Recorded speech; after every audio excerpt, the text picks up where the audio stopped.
It's a fact. 1 billion people have no access to clean, safe drinking water.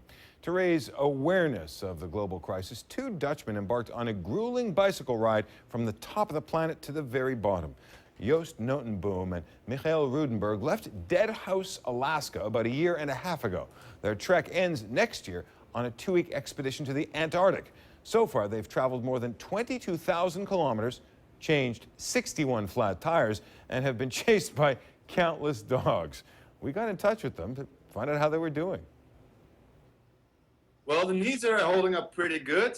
The rest is kind of falling apart, I guess. Well, the bikes itself, the bamboo tubes are fine, but all the extra gear that we have, so the trailers we carry, it's really it's a good thing that we're going to finish in about 2.5 months. Let me just ask you about your plans for tonight and tomorrow. What are you doing for Christmas? Well, we're in a little apartment now. We're renting in Santiago, and we met a lot of people on the road so far. Also, a lot of cyclists. So we're in this apartment with 10 other cyclists that are all on their own trip, their own adventures, and we're like a family. So I feel like I'm celebrating Christmas tonight with my family. Definitely. This is what, roughly 30,000 kilometers that you're doing, roughly 18,000 miles. Are you keeping track mile by mile, kilometer by kilometer? Do you know what the number is left to finish? We are now, well, in Santiago, we are roughly at 23,000 kilometers, give or take a little bit. And we still have, we still have a little ways to go, but yeah, we're almost done. We're past halfway. That's the most important thing. The funny thing is that, as you cycle all these miles, time flies by and you don't really realize what day it is. Sometimes you even forget in which country you are. It's a funny thing that happens. Now, we have to ask, because this is all for a serious purpose, which is clean drinking water for the millions of people who don't have it. As you've pedaled down the Americas, what's your sense of the water crisis? Have you seen it firsthand?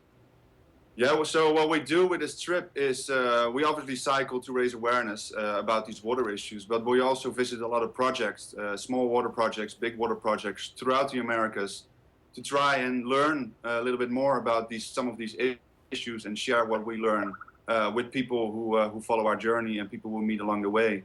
So we've seen a clean drinking water project in Colombia recently, where people don't have access to clean drinking water. The water that they do have available is often polluted.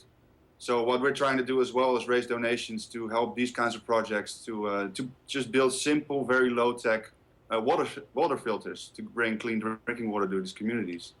So what you see is that every different area, different country has its own water problems, and they need their own solutions. So there's no big solution to the water problems.